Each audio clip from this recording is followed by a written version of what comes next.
sit right back and hear them tell the tale of a broadcast crew who gather around their mighty drink to give their point of view. Hazman is the panel spy, he shows that he has fun, and Donnie our host will jump along, guiding us through the storm, guiding us through the storm. Big teams are rocky, keeps us through, he often gets his say, and just alive he knows the girls and everything Dragon's way, and everything Dragon's way. The Mad Dragon podcast is a journey unforeseen with Hazman and Donnie too. It makes me tea and cocoa, just the start. Muzzle and the other crew here on the Mad Dragon podcast.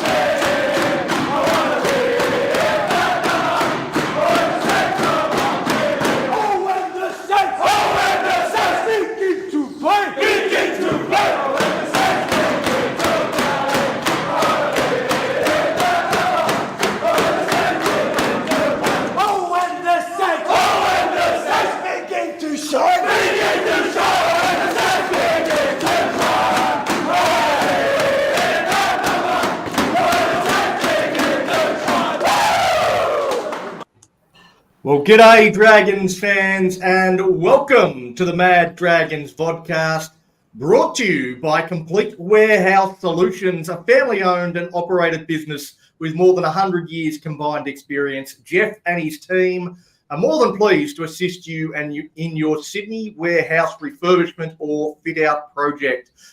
Based on Commoners Drive in Lake Illawarra, get in touch with the team on 02 4257 1930. Yes, we've got a sponsor. And what a time for them to jump on board the Dragons train. This train is the express trip to glory. We did not stop at the Gold Coast. We went straight through them. Before I introduce the rest of the panel, we'll go to the man. It's probably got nothing prepared, so let's do this. There ain't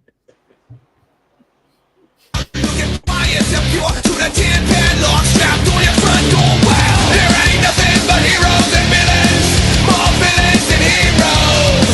But can you tell what from the next? Can you go down from zero? There ain't nothing but heroes and villains, more villains than heroes. All lined up from the east to the west, black and moon or an infinite shift. Yeah, so round one, Heroes and Villains 2024. Now, I've often said in this segment that picking a hero and a villain after a big win can be just as challenging as after a big loss, and that is certainly the case for the first Heroes and Villains of 2024. So many great performances and so few targets for my well-celebrated mirth. However, the effect of Shane Flanagan and the way that he's got this side prepared cannot be understated. We got through this game with what was effectively 14 players, with 3 of our bench players getting 15 minutes or less, including Viliami Fafita. There was a period where the Titans, however, 40 tackles inside the Dragons' 20 and were only able to come away with 1 try, which came off a kick, something Paul McGregor would have been at great pains to point out. All the fans saying, well, so what? Other teams do that. Well, consider this. As recently as last year, that sort of possession would have yielded 3 or 4 tries, possibly more, and we'd all be singing a very, very different tune right now. Now, normally a defensive effort like that would have seen the Dragons fade at the back end and been run over, but the fact that we basically embarrassed the Titans in the fitness department is a testament to what Flano and his coaching staff have been able to accomplish in one off-season. Now, I'm assuming a few things here, but presumably the team sheets that the coaches submit before the game get passed on to the on-field referee and also presumably to the bunker. Now, Ashley Klein isn't the quickest of cats at the best of times, but it was about 29 minutes in, the bunker was called upon to adjudicate on a potential knock-on which Tyrell Sloan was involved in, and Klein proceeded to say, and I quote, "Just making sure the ball hasn't touched Jaden Sullivan." Even if he hasn't seen a news sports report in the last 6 months, surely he would know from the team sheet who's playing and who's not. I mean, this pretty much sums up Klein all round. While it was good for a bit of a giggle and, a bit of a "you dickhead" Klein, it doesn't look good for the game. So to you, Ashley Klein, that's a professional foul in a Dragons situation. You're in the bin. Back to you, Donnie, in the central commentary position. Confident hang on the whistle. Well, okay, legends. Well, let's bring in the rest of the panel. Who have we got on tonight? You've heard from Hazman. Along with him, we've got the Men-Eye Dragon. We've got Mother. We've got Jessie, Big T. Let's kick it off with Coco, because she is our heart, and the Dragons were all heart last night. So I'd love to get your take on the game, Coco.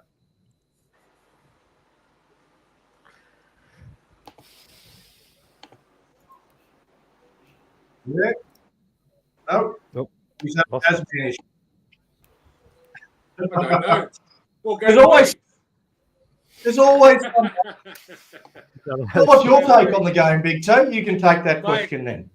28-4, what a game. Hey, I said very early on in the podcast on Tuesday night that the score was going to be 28-10.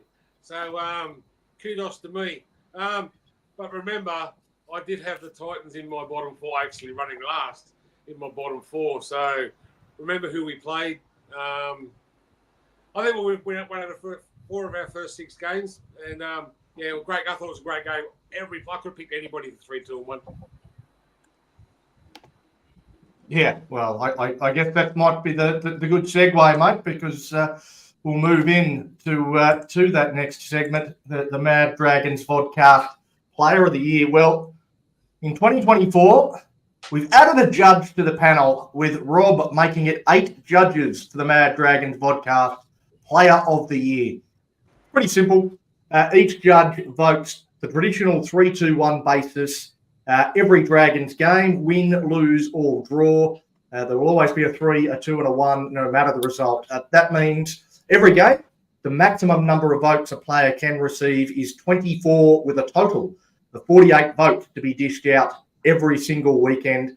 I can tell you that 7 different players received votes in round 1. And one thing I will say is I'm disappointed that there's a few blokes didn't get any votes at all who were outstanding. It's incredibly hard when there's 13 players in the 17 that I think could have got votes, and I wouldn't have complained at all, because so many deserved recognition from this game. So let's get into it. You're on the Mad Dragons podcast, brought to you by Complete Warehouse Solutions, and the player recognised by the panel as our man of the match, with 17 out of a possible 24 votes, is Zach Lomax. I don't want to go spewing stats and steal your thunder, Jesse, so why don't you take us through the stats and other reasons why Zach Lomax was voted by you personally as the man of the match? Well, Zach Lomax played probably one of the best games in a number of years. So he played the full game, scored a try, 2 hit-ups, 26 runs, a career high 266 metres, 106 post-contact metres, 2 tackle breaks, 2 line breaks, an offload, and he kicked 4 from 5 as well in goal kicking. So, yeah, it was a tremendous performance from him. Good to see him get more involved. And, and it's a new position for him. He hasn't played wing in a couple of years, but he handled the move very well. And he looked at home there, and hopefully it looks like he's going to stay there for the time being. And, yeah, he was phenomenal. I think, as I said, it's the best game I've seen him play in a number of years for the club. All right, well, playing devil's advocate a little bit, Mother. I know Lomax had some great stats, but I'd just like to scroll across the errors column. And Zach had 4 errors in this game. We all know that this is an area of his game that has ballooned in the past. Are you concerned with the errors that he made in this particular contest? Oh, look, when you're touching the ball as much as Lomax did in that game, you're bound to come up with an error or two. 4 errors. Okay, that's something he's going to have to work on. But I think with the effort that he put in, like I said, that he's running the ball up to 26 times. I think we just said there in the stats there, Jesse, 26 or 27 times. With the ferociousness that he runs, like he just, I know we all talked about him getting wasted on the wing. We can talk about this till the cows come home, but I think he proved that he is going to be an asset to us out there, and he's going to make mistakes. But if we can get that 4 mistakes down to 2, and still come out with those stats that he came out with, we're way in front. But I'm not too concerned. If he's only ran the ball 14 times, made 112 meters, I think we've got a bit of a problem. But no, I'm okay with it. Yeah, I might have put you in it a little bit there, Muzzer, or to just bring the comment up from Dre Cruikshank, and this is kind of the point that I was more getting towards with the errors. I think this is one of the problems with just looking at the stats, because Zach Lomax leaping high and getting to a contest that no other player in our squad would have been able to compete for those balls. No other player in our squad would have got a fingertip to the ball. And because Zach Lomax is athletic enough and always targeted for those aerial contests, he's going up, he's throwing one hand, trying to come up with a miracle play. If it comes off, he bats it back and we possibly score a try. They were the ones where he was actually coming up with the errors. I don't think they should count as errors, really. No. I mean, that's very different to Jack Bird, for instance, taking a hit up and just dropping the ball cold with nobody touching him. So I think there's errors and there's errors. I think it's unfair that Lomax gets labelled with having the most errors come out of that game, because his were very, very different to an error that actually costs a team. He didn't cost us anything. I don't think he made one fundamental, simple error. All of them were trying to come up with miracle plays on the last tackle to try and create points. And I don't think that should be discouraged at all. All right, where was I? Only just behind Lomax with 15 votes from our panel was the hat-trick man, Tyrell Sloan. Rob, as the newest voting member, you had Sloan as your man of the match. Tell us why. For me, absolutely sensational. Not just scoring the tries, the positions he got himself in to score the tries, the individual brilliance, the speed, the backup, the flair. And I simply go back to a couple of guys who used to play for us a while back in Blacklock and Mundine, and I see, I get a feeling, I get goosebumps when I see Sloan do this sort of stuff. He's a player for us that can make something out of nothing, and that's a massive thing. So people got to understand that it's not easy to score a hat trick. It's not easy to score 3 tries. So I just hope people get off his back a bit and realise that the odd mistake might happen, but mate, this young man is a sensation. So he got my votes. 3 tries adds up. It amounts to the points that it does. So very crucial for us. I mean, it could have been a closer game, and he did what he did. So I just was impressed.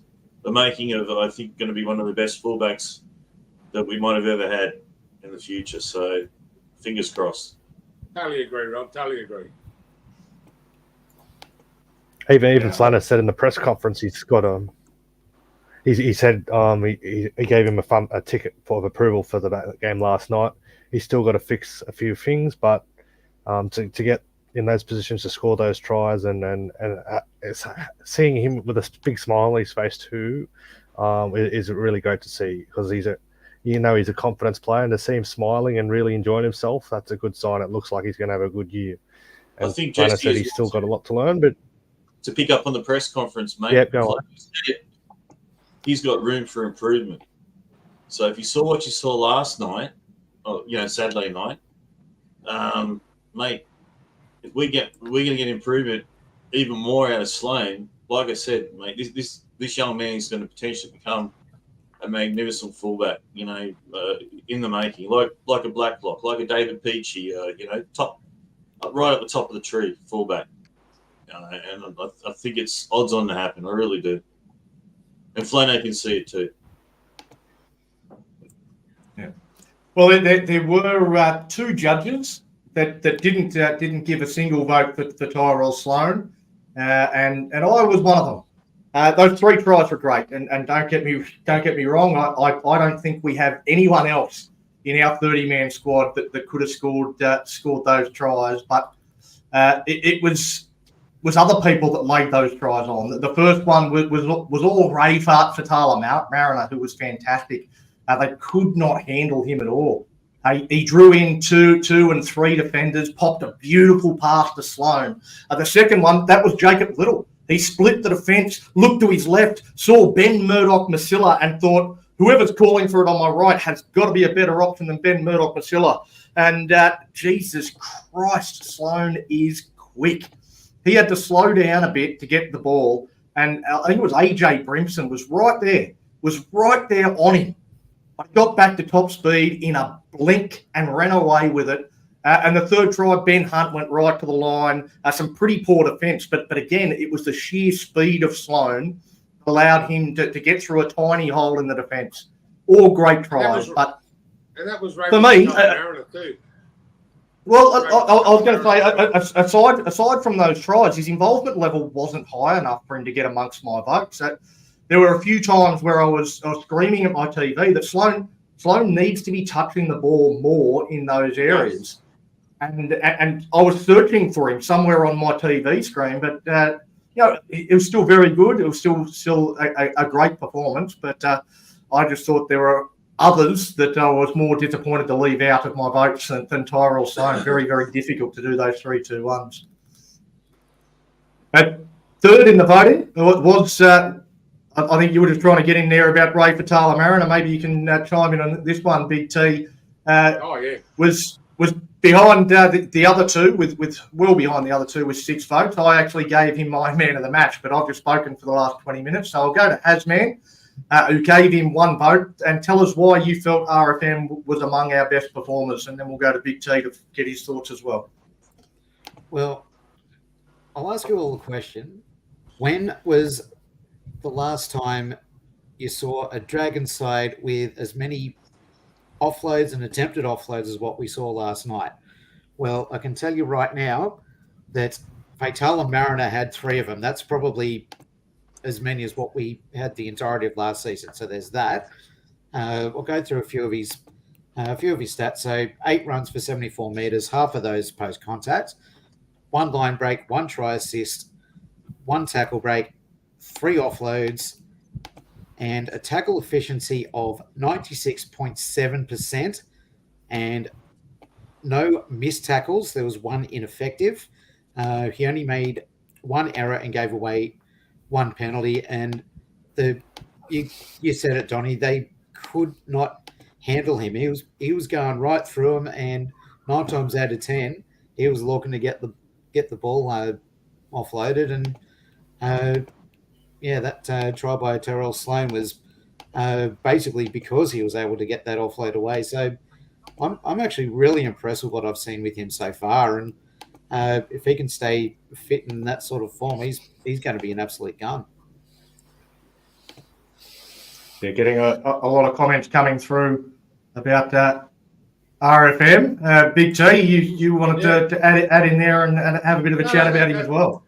That third try that Sloan scored, Raymond Fatala Mariner drew 2 people to him before Hunt popped the ball, short ball into Sloan, and Sloan went straight through the gap that those 2 players made.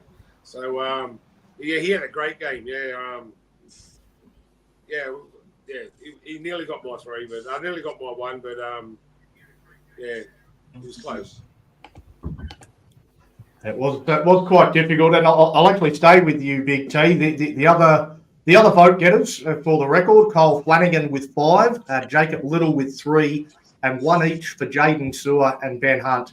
I know you had a vote for Little, so you can talk about that if you want. But what I want to ask is about the players that got no votes at all. I'll just run through some of the stats of some of them. Moses Sully running for 211 metres, didn't get a single vote. Jack Bird had Brian Kelly leaving big nuggets on the grass because he was scared shitless.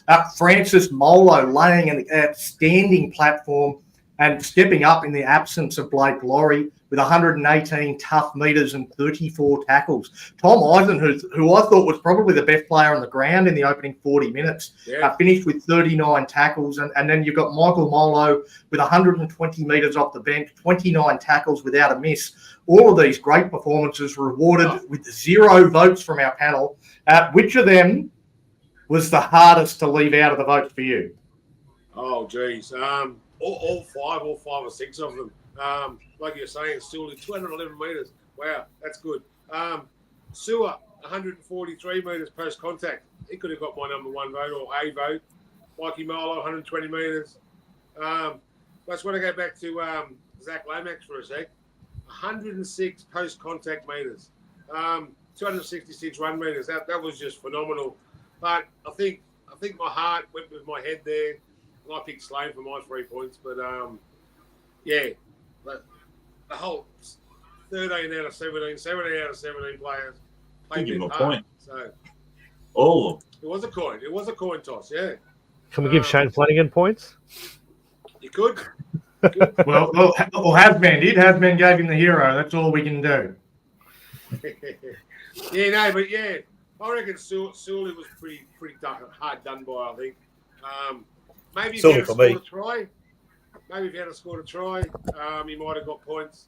But any one of those players. Going back to Lomax again. Most of his errors come from high balls. But Jack Bird, he ran 154 metres, so he was another one close to it. But he made a few errors, so I left him out too. Yeah, absolutely. I think he had 3 errors, and his were definitely errors where he pretty much dropped him cold. And when it is such a good performance, you sort of look at that, and that's what prevents you from getting votes when everybody is so good.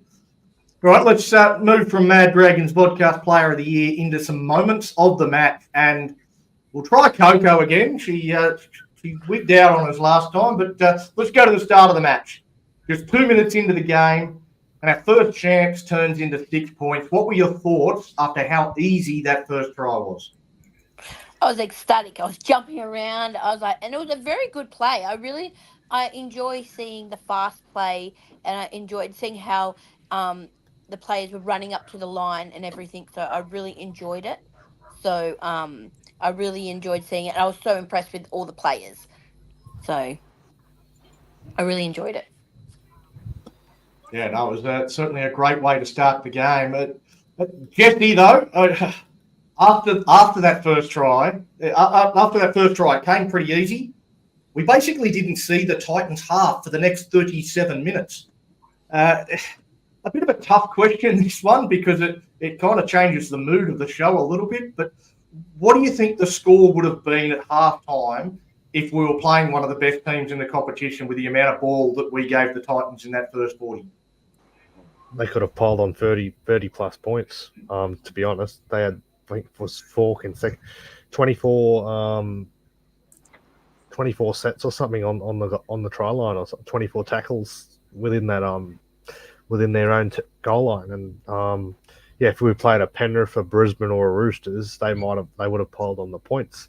But I just want to credit how resilient our defence was. Like Ben Hunt pointed out in the press conference that if that was a previous team last 12 months ago, we probably would have let in 3 or 4 tries. But this team looks like it's much more fitter, and the red revel is back, baby. It really looked like we're going to be a great defensive side. And as Flano pointed out in the press conference, if we're going to compete this year, we've got to be very good in defence, because the top 2 or 3 teams in the comp prime themselves on defence, and that's what I thought that had us on the front foot.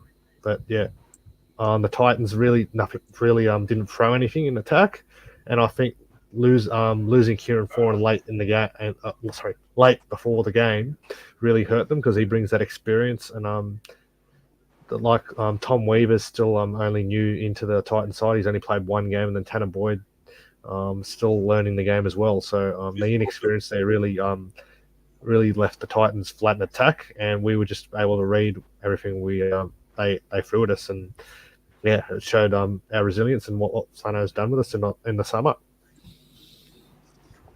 Yeah, one of the things I heard, there was some interviews with a few of the players at the airport on their way back as they came back into Sydney, and I heard a few of the players using the term that Jane Flanagan has been using in the media, the Dragon's Way, talking a lot about the Dragon's Way and what that means. And to me, it might be a bit of bullshit to some people, but it shows that the players are at least trying to buy into everything that Shane Flanagan is trying to sell, and I think that's a good thing. So I'm looking forward to learning more about what the Dragon's Way is and seeing a bit more of it if that first game is any indication. All right, Muzza, we got to halftime somehow with a lead, despite all of the stats being heavily weighted against us. Were you thinking at the break that possession was going to even up and we were still in a good position to win, or were you more thinking that all that defence we had was going to take a toll at the back end of the game? No, funnily enough, after watching what happened to us last year, we probably could have all gotten into that mindset that that's what's going to happen. But I think, and everybody's been talking about it and commenting that just the difference they can see in the side, the body language with the boys was a lot different. You could sort of tell them, they were feeding off each other. I think the big thing was, and we talked about a lot last year, the amount of missed tackles we had every single game. I think we had 24 or something, which still isn't great, but individually we had blokes missing 5, 6, 7, 8 tackles each, and on the weekend, I think the biggest, it was about 3, that was one person, the rest were twos and ones, so that's a big effort by the boys. So, and I don't know, and obviously the fitness, you can tell they're a little bit fitter. They're playing for each other, and like you said, they're buying into the Dragon's Way. So, and you can see it. I just thought the body language told me that no, we weren't going to fade away, and I was so confident at halftime that all our predictions were going to be right, that we're going to flog them. Yeah, that's right. It was. I think that was one of the great things. Like on Tuesday night, we had a behind enemy lines, Big T's big segment where we get a Titans fan on. Blaze was on, and he did his best, I think, to try and shake our confidence by effectively laughing in our face. Laughing in Big T's face in particular when you suggested we were going to win by 18 points. He thought that was absolutely ludicrous. Yes. Do you think he's still laughing, Big T? Oh, no, he's not laughing anymore. We actually see the picture. I don't know if Jesse can get it up. You got that photo of him? I'll try and get it up. That is. And he's sitting in the crowd with his hands in his head and his big drum in front of him because he's a big drummer boy. So, I don't think he's laughing anymore. Give me a sec, I'll get it up. Certainly not. That's what she said. Oh.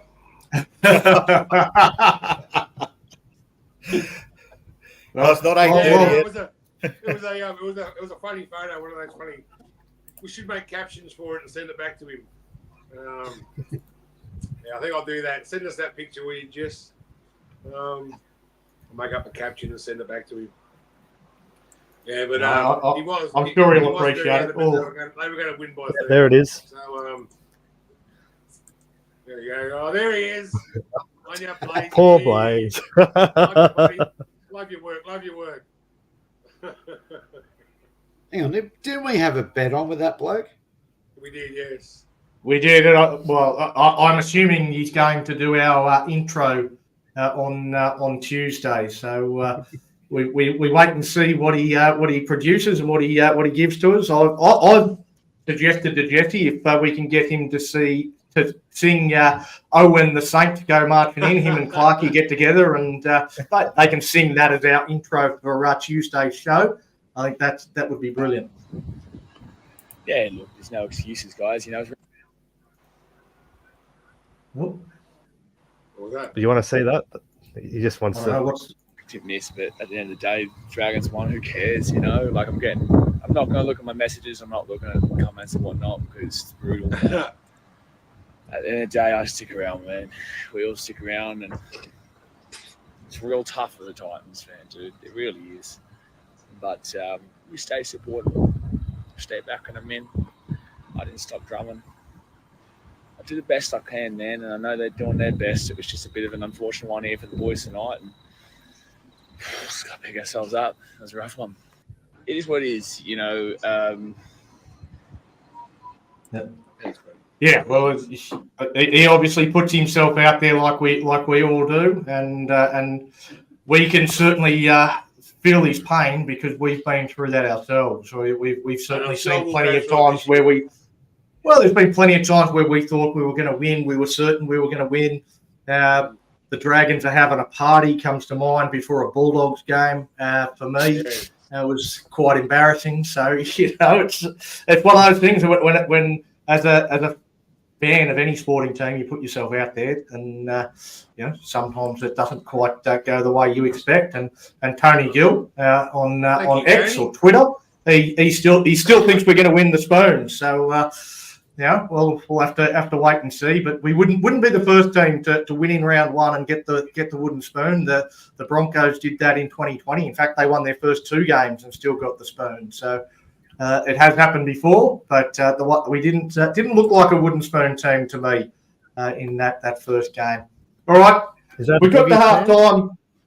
I don't know who he is, mate. I have no idea who he is. He's on Twitter. So ask him if he wants 100 on it.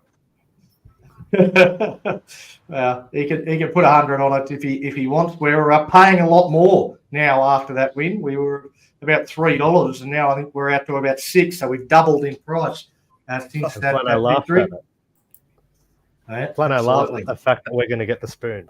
We're not getting the spoon, as according to him. Well, he said he actually liked it. He liked that people were tipping the Dragons to get the spoon. He said that's fine. They can tip us to get the spoon. That's perfectly okay.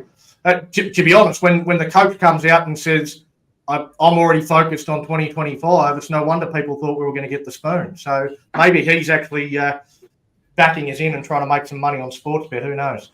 Exactly right. That's what he's doing. It's all deflection. It's a ploy. It's deflecting, it's his part of his plan.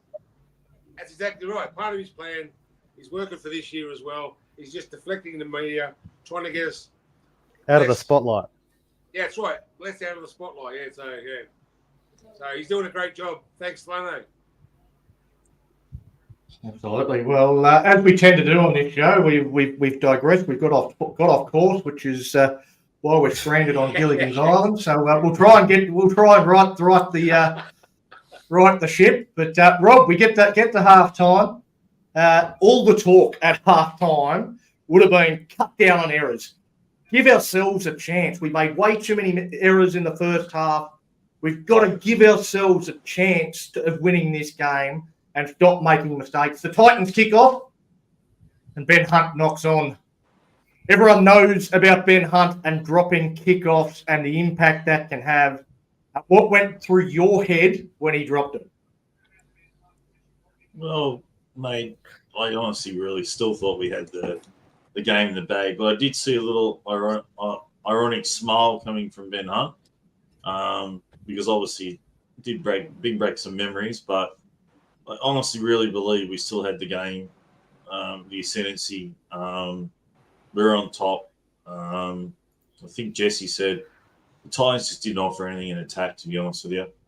I mean, they had a hooker playing as halfback, and we were just way too strong. So, yes, it did bring back some memories of that Broncos vision in the grand final, but yeah, on the way up and up. So, didn't see it as a major concern, to be honest with you, Donnie. I really honestly felt we had the game in the bag. It was really our game to lose. We have to really do really silly things to lose that game, to be honest with you. I think James Savage more sums up my thoughts, Rob. Just down there at the bottom of the screen. Yep, that was pretty much exactly what I said as he dropped the kickoff. I think you've summed it up perfectly there, James. But yeah, we defended that set of 6. We defended that set of 6, and absolutely, Big T. There was definitely that wry smile after he dropped it, because he knows as soon as he drops a kickoff what's going to be in his inbox when he gets through the game. All the boys are going to be ribbing about it all week. Well, everyone remembers what it's about. Like, it's 2015 extra time, and he drops the kickoff. Like that's he's going to hear about it all week, and he knows that. And luckily, he didn't have the same result as in this game. Plus, he doesn't shout the boys a coffee, I believe. So. He's the worst shouter out of the whole team. So, well, have you seen that? They had that video clip on Channel 9 behind the scenes the other week. They asked who's the cheap tightest player at the club, and they all said Ben Hunt. Yeah, I think that's what Rob's referring to, Jess. But yeah, Big T. Obviously, from there, the boys defended it. Went up the other end. It wasn't too long before we scored the next try. I want to talk not so much about the next 2 tries, but the next 2 try scorers. Kyle Flanagan and Tyrell Sloan. Every post that you see about the Dragons in Dragons groups from Dragons supporters has numerous people bagging Tyrell Sloan. I've regularly seen comments that we cannot win many, if any, games if we persist with Sloan at fullback. Comments that he's not NRL standard. Kyle Flanagan, on the other hand, has also been on the end of his fair share of abuse due to a perception of nepotism, first of all, a feeling that he's had chances at other clubs and proven that he's not up to the required standard either. Certainly some of that has come from my own mouth, and I'll cop that. I'm not sure what the right word for it is, but how much... I'll use moxie, but I'm not sure whether that's the right word. Did these 2 show in this game, and how much egg is splattered on the faces of fans and critics alike? Mate, the hen house exploded, mate. There's egg on everybody's face, all of us included. Some of us are bag Sloan, some of us love Sloan, some of us are bag Kyle Flanagan, you know. Yeah, but I thought when Kyle Flanagan scored his try, it was just dummy step over, kiss the emblem, mate. He done everything right. And Sloan, his first try was fantastic from Patola Mariner. His second try from Little. Little made that break from dummy half and just stopped and popped the ball up, and Sloan just ran onto it and just ran away from, I think it was the 5'8". The air couldn't catch him. Sloan's last try, that was just sublime from Ben Hunt. He was always going to give the ball to Patola Mariner, and the last minute he just popped the ball up, and Sloan's run onto it and over for a try. Both of them, they both. Kyle Flanagan could have got points from me. He actually got 5 points in the Mad Dragon podcast voting. So some of us must have thought he went all right, but yeah, again. He was another one that just missed out on my 1 point. So, yeah, they both had great games, I thought. Hopefully they can keep it up. I don't count Kyle Flanagan, sorry. When he was at the Roosters, he had 2 fine, fantastic players in front of him. When he was at the Bulldogs, he had 2 players in front of him that he couldn't get away from. So, yeah, he's just got his opportunity now. And I still think he's a 14. I still think he'll come off the bench and he'll be even better. So... yeah, well done to them both. Yeah, personally, I'll disagree with that last comment. I was one of the people that gave him votes. I gave him my 2. I thought he was fantastic. I thought he really straightened up our attack. He squared up the shoulders. He looked like a genuine ball player. I can't remember the last time we had a genuine ball player in the 6 alongside Ben Hunt. It's been a fair while. You look back to when he was partnered. What's that? He's always had the skill. He just hasn't been able to show it. Good at the Sharks. I thought he was good at the Bulldogs. We just couldn't. He only get played about started. two. How many games did he play at the Sharks? He didn't play that many, did he? He played a handful. He I only think. played. Yeah, I was thinking he only played about 2 or 3 games with the Sharks. I don't know how great he. He played all of 20. I think he played a big bulk of 2019, not the whole year, but he filled in when Johnson got injured, and then the Roosters signed him after that when Cooper Cronk retired. Yeah, I thought it was at the Roosters where he had one good season, came onto the scene, burst onto the scene. I thought this bloke's going to be something, and then the following year it was a bit of second year syndrome, and I don't know, maybe my memory's going. I'm getting too old, but I don't remember too much of him at the Sharks. But I do remember one good season at the Roosters. He only played one game game under his dad at the Sharks. That time he was at the Sharks, most of it was under John Morris. His dad gave him his debut. That's the only game he played under his old man there. Then he went to then he had 1 year at the Sharks. I think the Roosters signed him before a ball was kicked in 2019.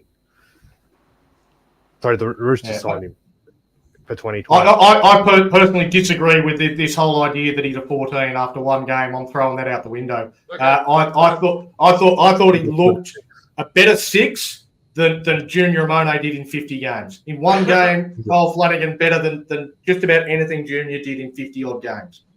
So he looked like he enjoyed it. Like when he went over for that try, he was like, "Look at this! Look at the red V." Yeah, he looks like he's thoroughly playing for the club, and he wears his heart on his sleeve. It looked like when he went over and he kissed it. He pointed at it, showing him this is the red V. Yeah, that's what Brian Barron pointed out in the comments about a few minutes ago. Brian Barron pointing out the same thing. Loved when he, I don't know whether he kissed the badge, but he certainly pointed at the badge. And it was great to see him showing that sort of passion. And I do love a show and go. When a show and go works and you go straight through the gap and score that try, I think that's one of the most rugby league tries you're ever going to see, because you don't see that in other sports. It was absolutely brilliant. And what a response! What a response from 2 blokes, Tyrell Sloan and Cole Flanagan, that under as much pressure, I think, as any players in the competition, popping hit left, right, and centre from their own fans. Their own fans don't think they should be there, and for them to go out and respond like that shows a hell of a lot of character. And I'm certainly one of those in the hen house covered in egg, Big T. So and I think there's a few on the panel that could throw their hand up and say the same. Hazman might have said some mean things about Tyrell Sloan. I don't know. Yeah, I think I might have done.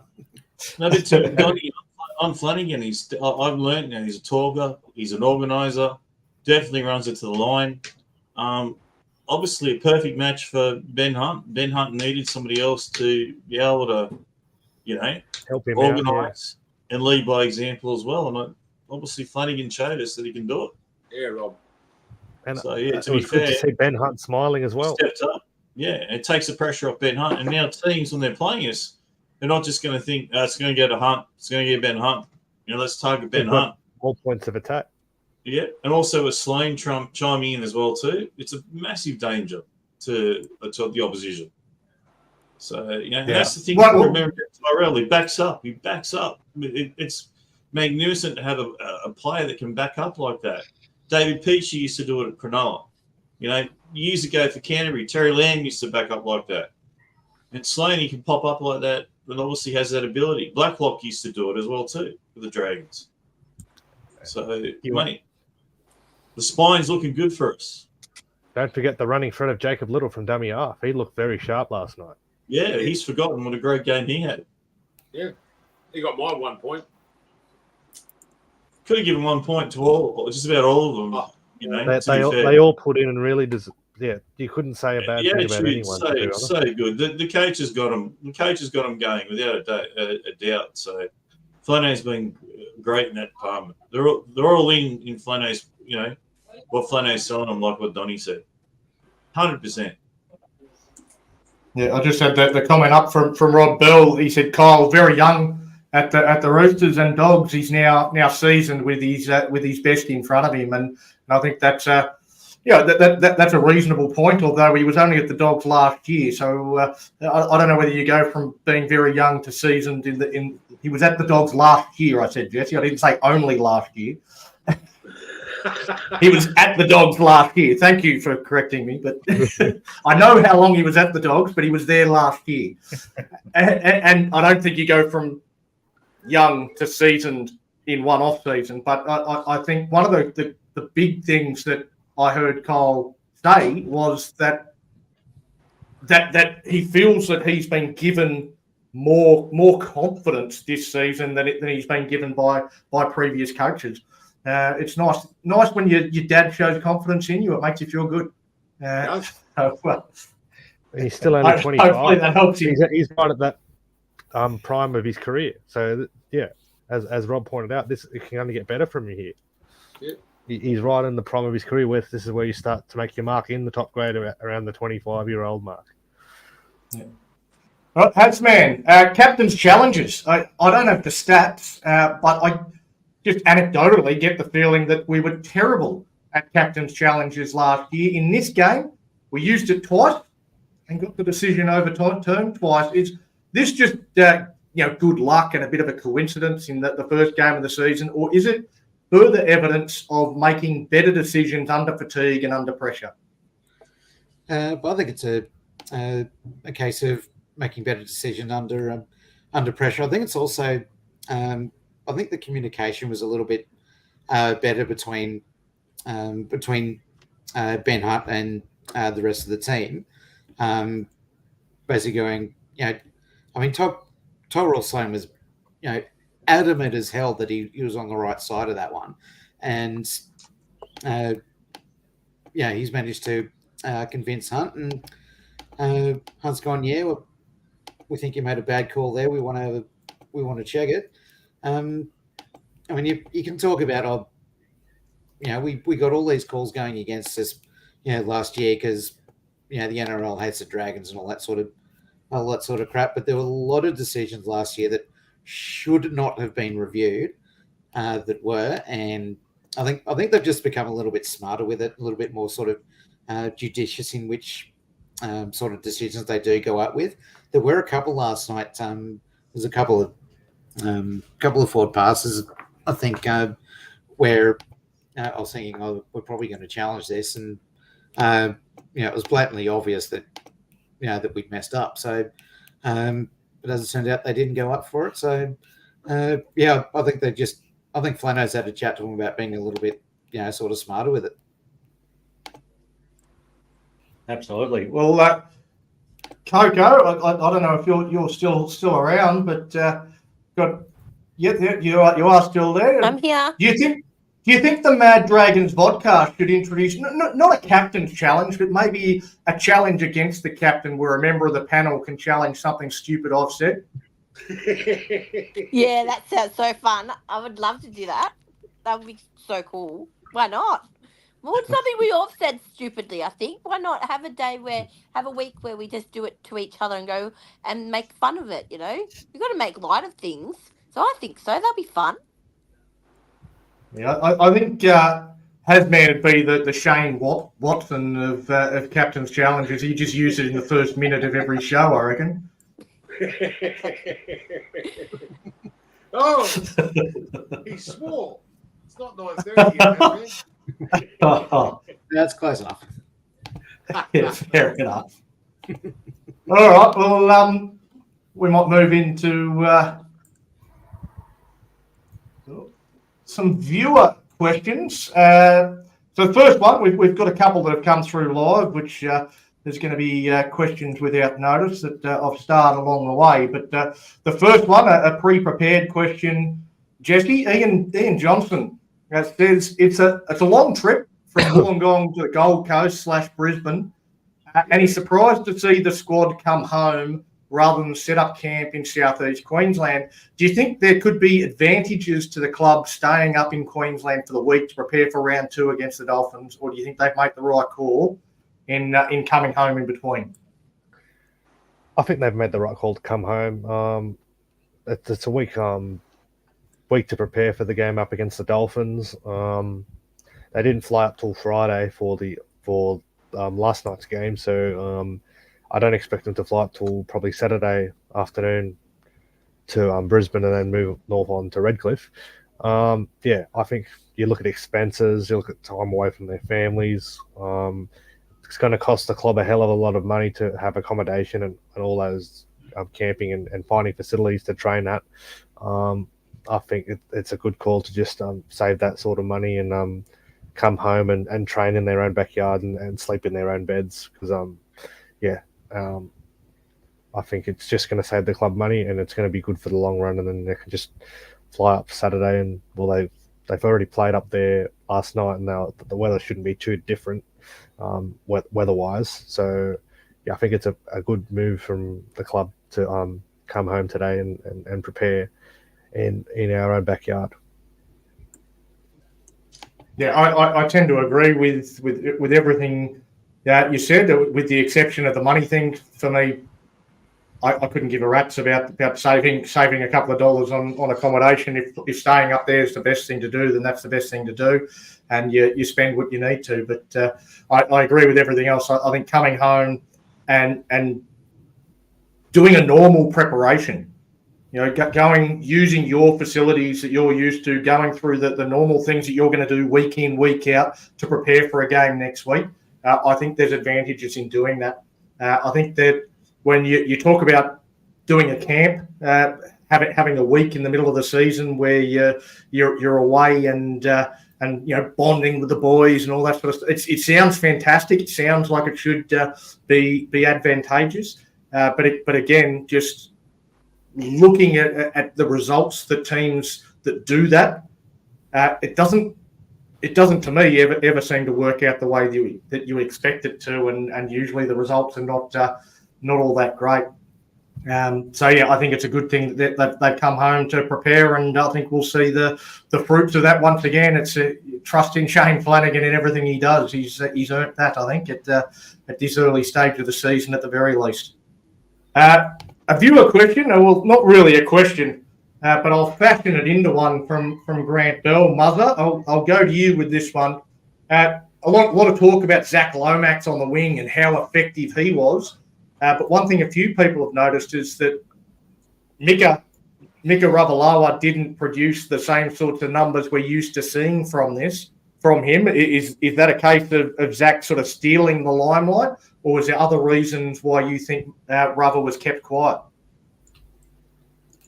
Well, I don't know. Well, for one thing, my little fella is a massive Ravalawa fan, and I was out the RSL with him, and I sort of gathered that he wasn't really that involved because he kept saying, "Where's Mr. Ravalawa? Where's Mr. Ravalawa?"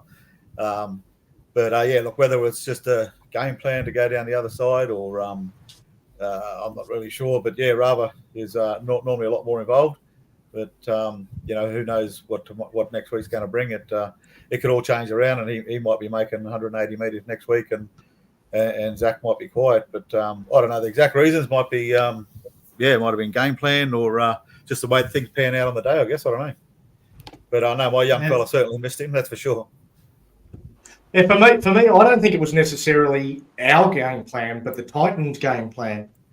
You'll notice if you watch the game back, every kick the Titans did was a high kick to Ravalawa. They wanted to take him out of the game.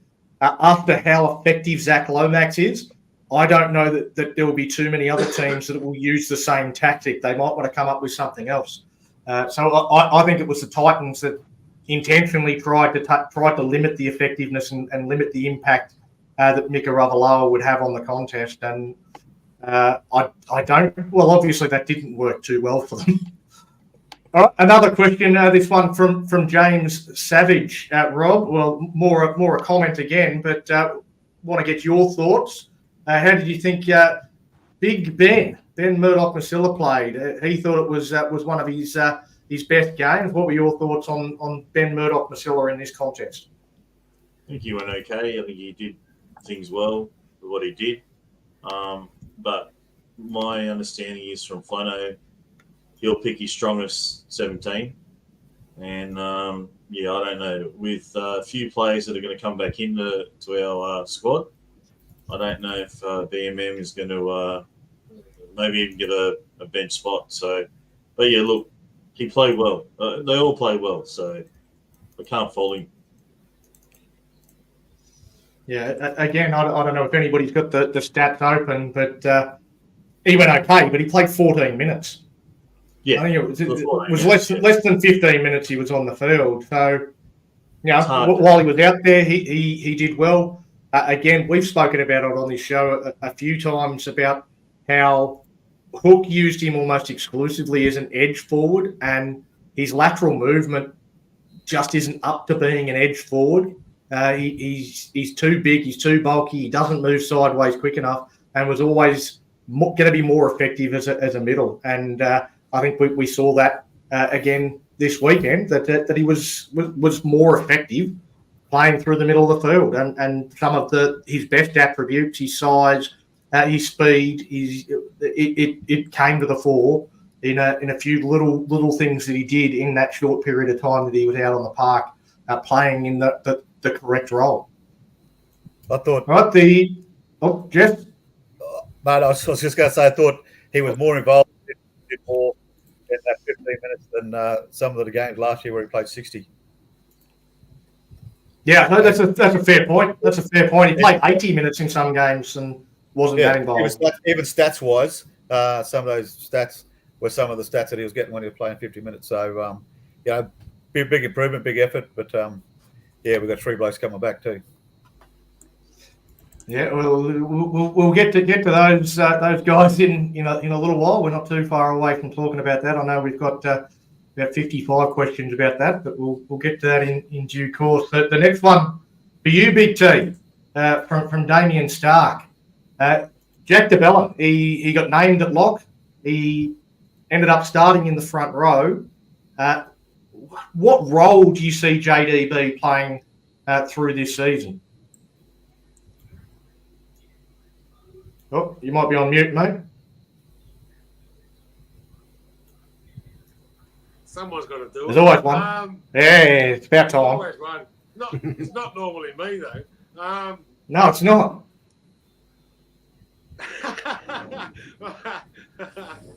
Jack DeBella, I think he now has moved into because he's getting older, he's moved into a more front row role, more than a linking role.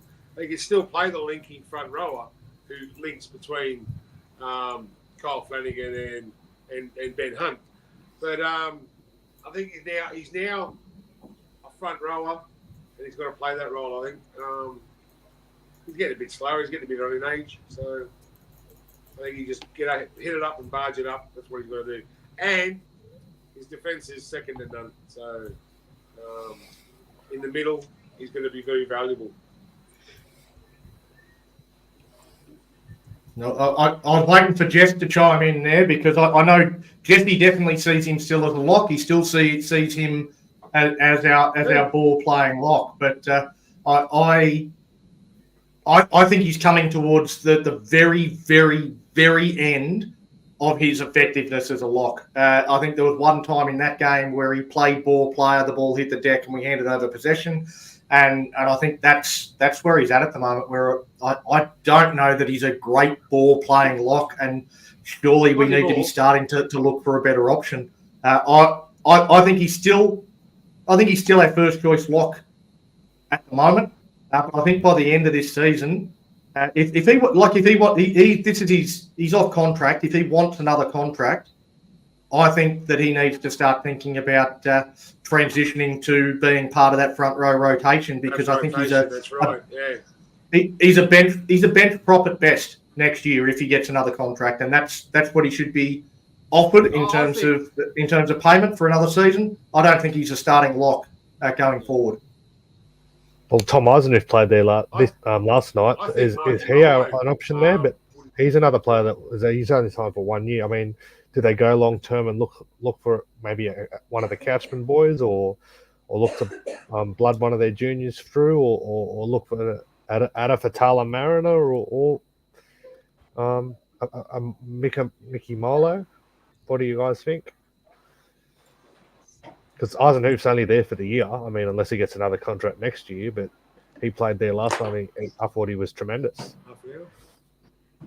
Yeah, and he showed He showed some ball playing ability, not necessarily before the line, but after contact, which is a bit more of an old school lock role. Was that sort of offloading in traffic type lock forward, which I don't know that we've seen a lot of that in recent years, but it seemed to work well. It definitely seemed to, I think, particularly early on, catch the Titans off guard. So it's an option. I like his defence on an edge.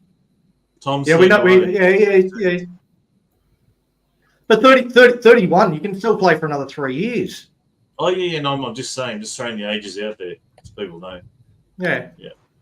So he's not completely finished. I don't think a 1 year contract and he has to retire. So I think he could still be around. I think he's still an option for us. But I would certainly like us to go down a more youthful route and look at guys like a Ryan Couchman. We saw Dan Russell in the New South Wales Cup game today playing lock. I don't think that worked very well from what I saw. So again, maybe they start looking at other options there. But Michael Molo's another one that you mentioned, Jesse. That's a good lock forward. Does he have the ball playing ability again? Probably not. It's something we're going to need to keep trialing and try and find a solution, because I don't think Jack de Belin has too long left for me as the starting lock forward. Another question that has come through. Well, I'll go to you, Hazman, with this one from Nate Batterfield. What do you guys make of the dressing room? Do you think they looked happier than the dressing room in previous years? And why do you think that is apart from the fact that we got a win? Well, it definitely looked happier than the dressing rooms that I've seen sort of recently. I think that probably comes down to it's like they're a lot more confident. I think they are buying into what Flano's selling, and they now have this sort of belief that hang on, maybe we can do some really good things here. Whereas I don't think I ever even remotely considered that with Hawk, McGregor, and we don't even talk about the other drop kicks. But yeah, I just think their confidence is up, and it showed on the field. And when you get a win like that, I mean, if you can't be happy with that, then you're a hard man to please, I'll tell you.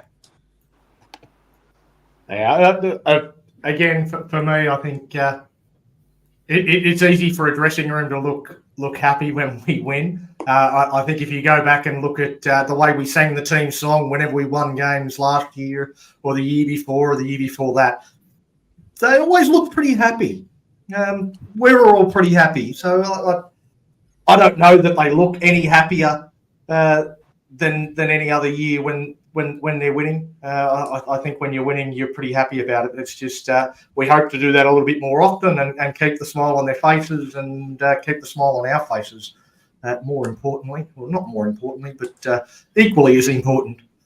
All right, well, let's move now into some lower grades. As we move into some lower grades action, thank you for joining us on the Mad Dragons podcast, brought to you by Complete Warehouse Solutions. The New South Wales Cup side got absolutely thumped at 28 points to 4. It was 4-4 at half time against the Melbourne Storm feeder side, the North Sydney Bears, but the Dragons made too many errors in the second half and some pretty ordinary defence on our goal line allowed the Bears to run in 24 unanswered second half points. The loss for me highlights the Dragons' dire depth in key positions with pretty ordinary performances from the 6, 7 and 9. While it's hard to judge our outside backs, that they received almost zero quality ball. Alec Tuatavake was probably the Dragons' best, while I liked some of what I saw from Toby Couchman and also Dylan Egan. I thought Dan Russell was an average option at lock, but I'm not sure I'd want to be taking one of the younger blokes away from the edge either. So I don't know what exactly we do with Dan Russell for the time being. I'll be interested to see the stats in the coming days, but I felt our forwards went okay, which makes the performance from our halves even more disappointing, because quite often when the forwards go well, then you see that the backs will capitalise on that. So I don't think that our spine performed very well at all. Although Matty Feeney, he didn't look too bad at fullback. He captained the side. He had some good touches, but obviously not overly experienced as a fullback. So maybe a little bit to learn for him, a bit of a learning curve for him as a fullback, and he will improve. In the Jersey Flag was a much better performance against the Melbourne Storm with a comfortable 36-14 win. Winger Kane Barnes nabbed a double in the opening 20 minutes or so. We led 18-4 at the break. We stayed in the sheds probably a bit longer than we should have, and the Storm got back to 18-14, but that was as close as they got. We pulled away from there with fullback Wes Pring scoring the last two tries of the day as the Dragons won by 22. In even lower grades, the under-19s, the SG Ball, it was first versus second. But unfortunately, it was the undefeated Sydney Moneybags. They were far too good for the underdog St George Dragons. The Roosters led 22-0 at halftime. They got out to 28-0 just after halftime. And despite another double from Dragons flyer Jesse Williams, the Roosters announced themselves, I think, as a dead set premiership favourite for this competition. Someone's phone going off. You might want to take that. 46-10 win for the Roosters over the Dragons. So disappointing for the young Dragons. But let's finish on a positive with the Illawarra Steelers FG Ball side heading over to New Zealand and walking away with a 32-24 win in a high-scoring game. Never easy to travel over to New Zealand for a young team and walk away with the points. With 3 games to go in the SG Ball season, the Steelers are up to third, while the Dragons will now be fighting for a final spot as they drop to fifth. The Dragons and the Steelers will play each other on Saturday, which will be streamed on the New South Wales Rugby League TV app. But we'll talk a bit more about that on Tuesday. So we'll move now. Oh, everyone's bloody jumping in and out, but we'll move now into some news and rumours. We'll go to you, Muzzer. The only rumour I've seen is from a fairly unreliable source, Mixed Rugby Chat, who I don't think has ever been right in the history of the internet. But in any case, we'll talk about it because there's not a lot of rumours around.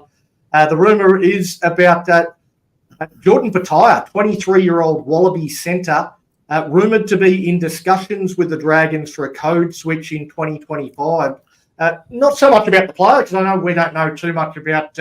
We don't really watch the other rugby code. I don't think anybody in the Mad Dragons podcast does. But bringing in a player from another code or from another avenue, do you think that's a good place to be looking for talent, to identify talent that might be somewhat untapped? Yeah, well, if we're not branching out and looking in other avenues, then we're asking questions. So where we get the other talent from, where we're searching from, at the end of the day, shouldn't really matter, and unless the product's good. Now the fellow we're talking about has played a bit of what do you call it, Super 12s rugby, whatever they call it here, and 52 odd games in 6 years, 50 odd games for Australia. So he's got to be okay. Like I said, none of us really watch it. I haven't watched Union for about 20 years, so I don't know. I've heard a couple of good. I did actually message a couple of my mates that were rugby union fans when. There's a comment on the screen from Damien Stark, Mother, that if he's that good, holy hell. Yep, I can see it now. Yeah, like I was saying, I messaged a couple of my mates that are really into their rugby union when you pose that question, just to get a bit of a vibe about him. And yeah, the feedback I got was he's a bit of a gun. So whether that happens or not, who knows? But yeah, we've definitely got to be out there looking in, rugby union, overseas, out the country, in the bush, But it's it does worry me a little bit with these. We were always seeing rugby league players going to rugby union, for the big dollars. You don't often see rugby union player come over and make it big, with the exception of a few, obviously back in the 80s and stuff. But back in the day, it was the other way around. Yeah, well, that's Michael O'Connor's, as he just brought up. Wally Lewis originally, obviously, but Ray Price even. It goes back. But how many players do actually make it over here these days? But we've got to be putting ourselves out there. We've got to get them from somewhere, and we're obviously lacking depth in those, the outside backs, and that's where he plays. So who knows? Well, I guess a bit of a follow-up for Rob, without knowing too much about the other code of rugby. Do you think a centre is a position that we should be looking to strengthen, even if it is only for depth?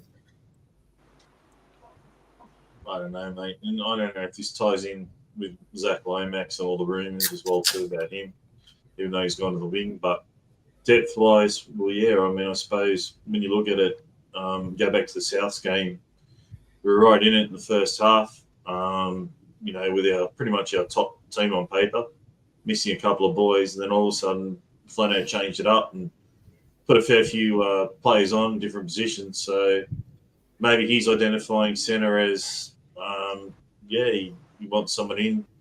It's 2025. I mean, whether you look at Jack Bird, he's filling in a position there at centre, and he's not really a long-term proposition for us. I mean, I don't know, you guys might know better. Is Jack 28, 29, something like that? Or hit 30 yet? So, yeah, He's maybe 28, I think. Yeah, maybe Flano's looking at it that way, that he sees that as a crucial position for us to, to have the depth. That's the best way I can answer it, mate, to be honest with you. But I agree with Muzz. Sometimes you look outside the box, and so you can find maybe someone who will be quite dynamic that can come in.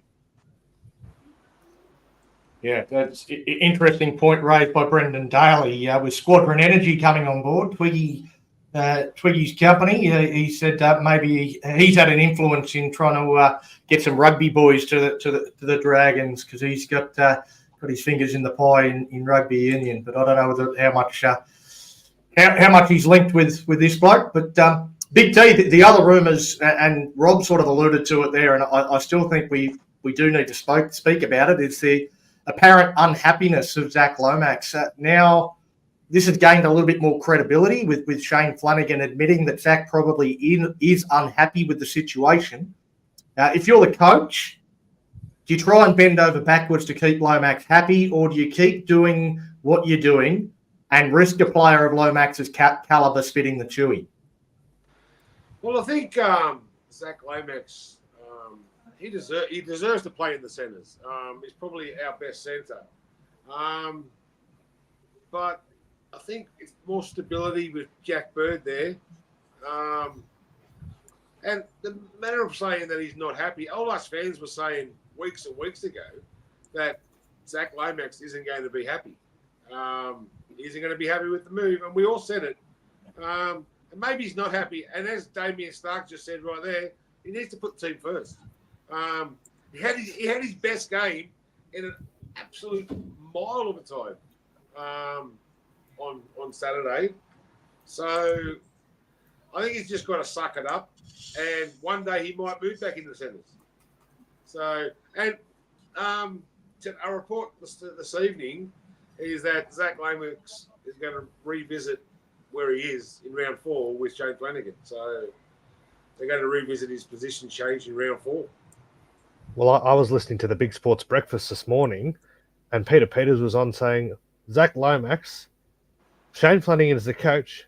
You play where the coach puts you. If you got to play what's best for the team, and if that means he's got to play on the wing and do his job for the team, so be it. I mean, he was that was the best game I've seen Lomax play in a long, long time last night, and if he has a year like that, was there any evidence that he didn't do the job for the team last night? Like if he is unhappy, and all reports, Shane Flanagan has said that more or less confirmed that he is unhappy, but he still went out there and did the job for the team.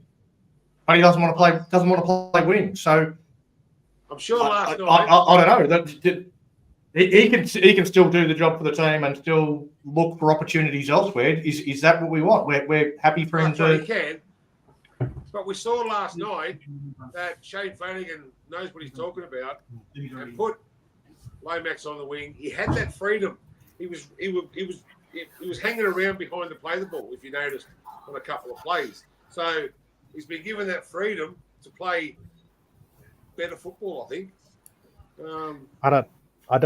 I'll raise this one for you too. Like, you look at when look at example. Remember Cooper Cronk used to do it as crossfield kicks for Israel Folau back in the mid 2000s, and then you look at he did it again when he was at the Roosters. He did it for Daniel Tupou.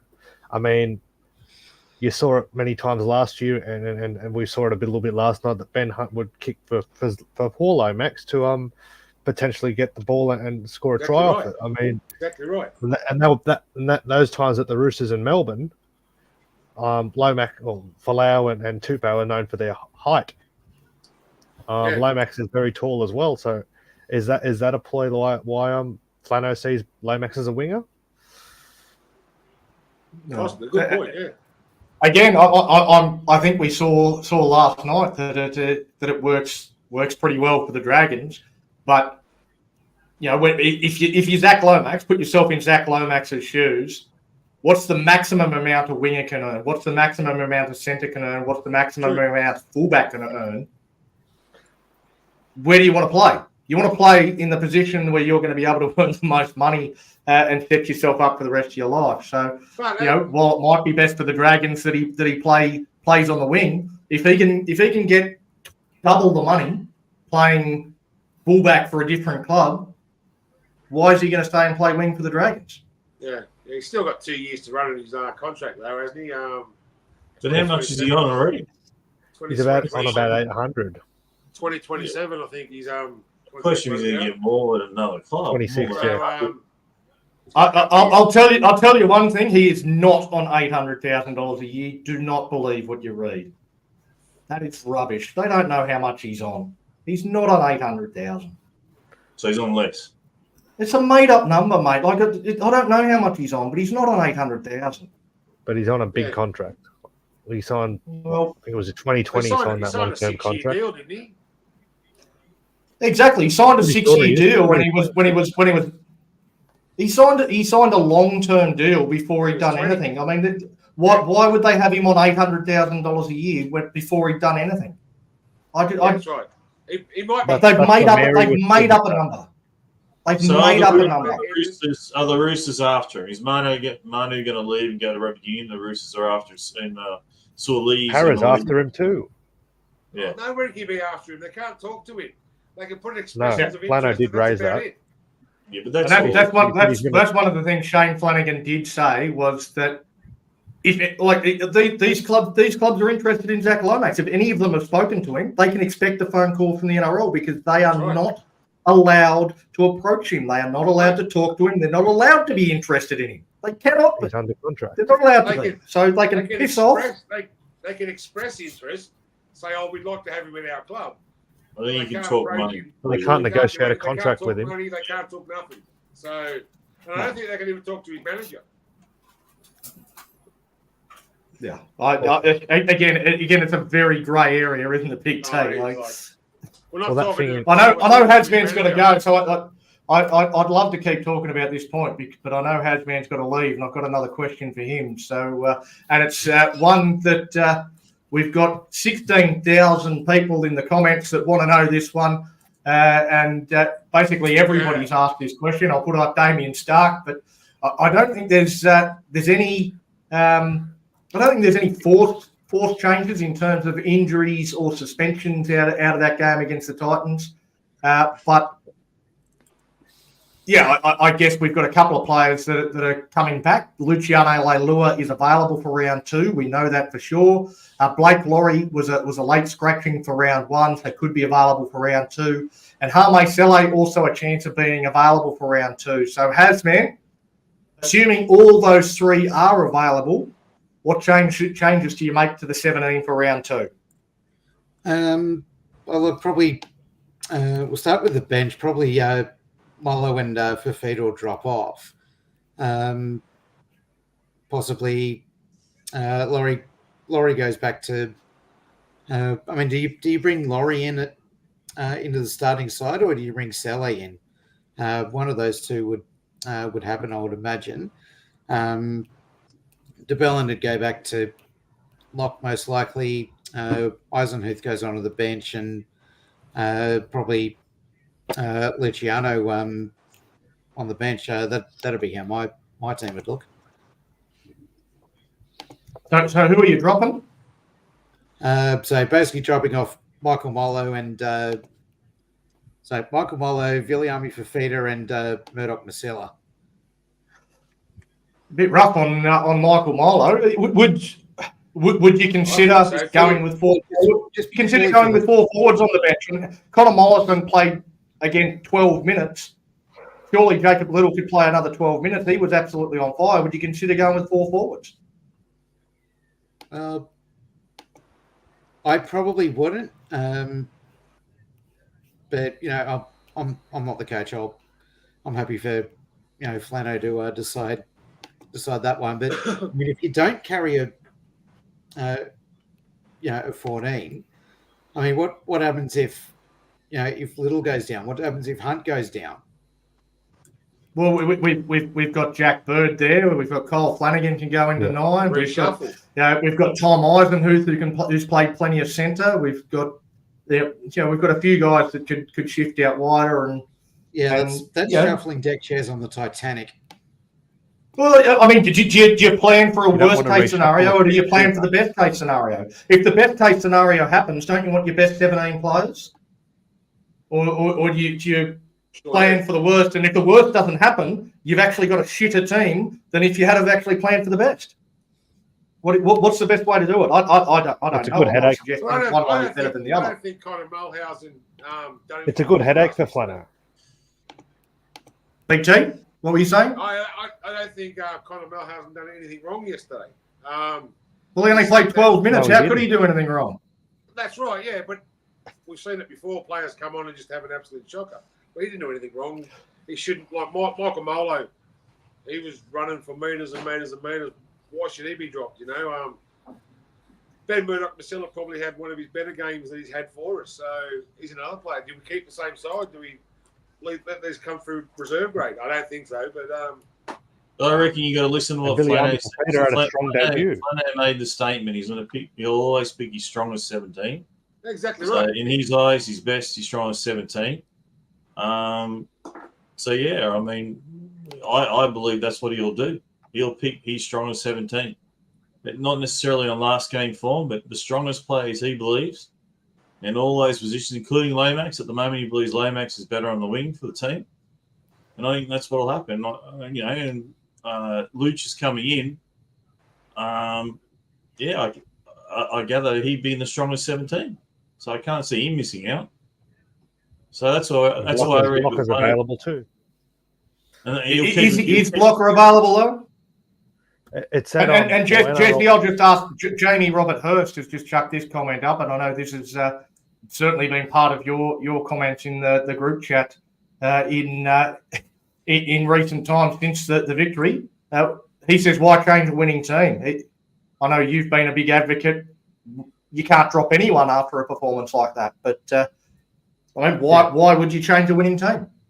I agree. I mentioned that last night because no one played a bad game. Everyone really played their part in that victory last night, and no one deserves to be dropped. And I do agree with you, Jamie, that why would you change a winning team?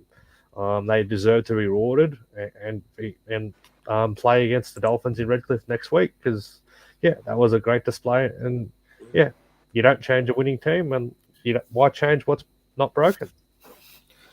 Well, you change your winning team if it's going to benefit the team. Like if you've got players that come in and are still going to still benefit the team, and you've got your blokes that are regulars in first grade that are going to come back, and you've got guys in there that know they're probably just filling holes. So it's hard though. The Panthers, it's a very good headache for I'm Flano to have though. I'm sure the Panthers won a game with Jack Cogger at halfback and Nathan Cleary out injured. And when Nathan Cleary came back, I'm pretty sure he still replaced Jack Cogger. So Yeah. there are definitely some Different times where you change winning team. If you're bringing in better players, if you're replacing, like again, we had 3 players on our bench, that had no very limited impact on the game. They played less than 15 minutes a game time.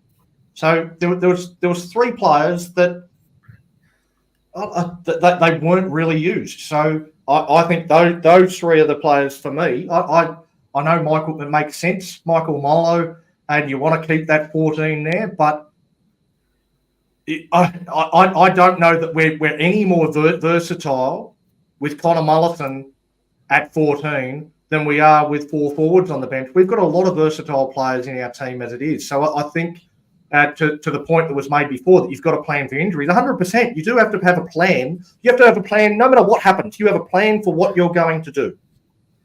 But that doesn't mean you have to have a dummy half sitting on your bench, a guy that plays dummy half and only plays dummy half and doesn't really have any other versatility. Like, he is just a number 9. That's all Connor Mullison is. So I don't think having 4 forwards on the bench makes us less able to cover injuries than if we do have Connor on the bench. So I don't know. Well, that sort of brings me to the other question. Done enough. Well, again, he played 14 minutes. He had 4 runs. He made, 9 tackles or something like that? Probably not. No chance he's done enough. And that does bring me to the next question that I had, Jesse. Connor, Viliami, Ben Murdoch-Masila all got limited minutes in round 1. Would you, even if you wanted to keep them in the team, would you consider rotating them back to reserve grade to give them more game time? I mean, I'd give it a thought. I mean, it depends on whether Sele and Locke are available, and obviously Leilua, but Leilua will most likely go onto an edge. And if Sele and I think Sele and Laurie would walk back into the team as well. But yeah, they didn't do anything wrong. You look at Murdoch, Masila, and Mullison, Fafita. They all did their part when they were on the field. But as you said, that there's three names potentially coming back, or maybe 2 of the 3, or if at all. If they come back, that Flano would have a good headache. I don't know whether you go with them, but to give him more game time and have him ready to play first grade, I'd give him, I'd definitely give it some thought to give him more game time, pick up some longer minutes in New South Wales Cup. I don't know. It's because you look at the starting forward pack we had last night; they all played long minutes, and I think that's due to the training that Flano has done with them all summer. Like last year, we our forwards really struggled with fitness towards the back end of games. But last night, with the new energy Flano's brought to the side and the defensive attitude we did have, our players look much fitter and they lasted long minutes, and that's going to be have us in good stead for games to come this season. But yeah, we'll see what happens on Tuesday when Flano picks his side for the Dolphins. Yeah, I think somebody said it's a good problem to have, but Mother, you've just gone quiet there. But this wasn't on the agenda, but this is something that Jesse has brought up, and it ties in beautifully to my last little monologue that I've got. The Dragons in second spot. Stop the comp now. We'll play Parramatta in a qualifying final. What do you reckon, Muzz?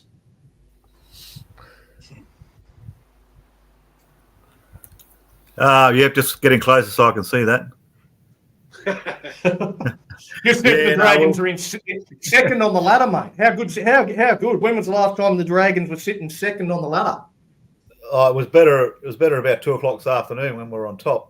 But yeah, haven't we been copping it from social media? So our Dragons on top, getting their grand final tickets already.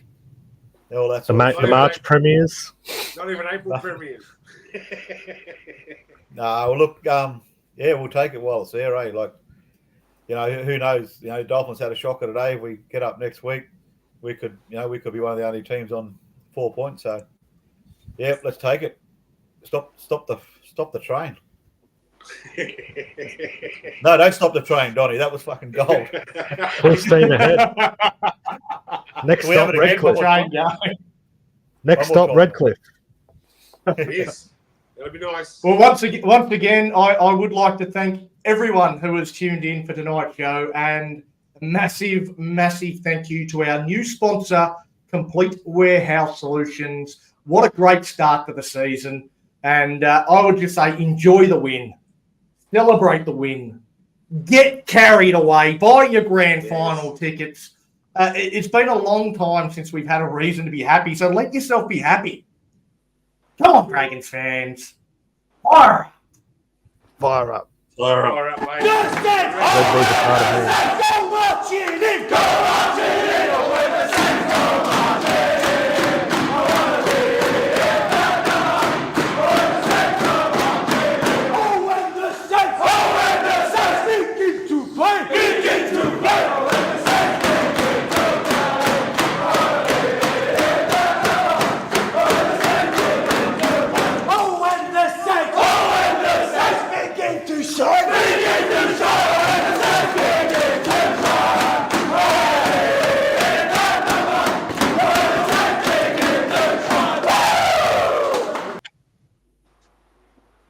Just want to say happy birthday to Tekka Katoa. Hazman tells tales of dragons, wins, and tune victory. Tony and the MV crew will do their very best.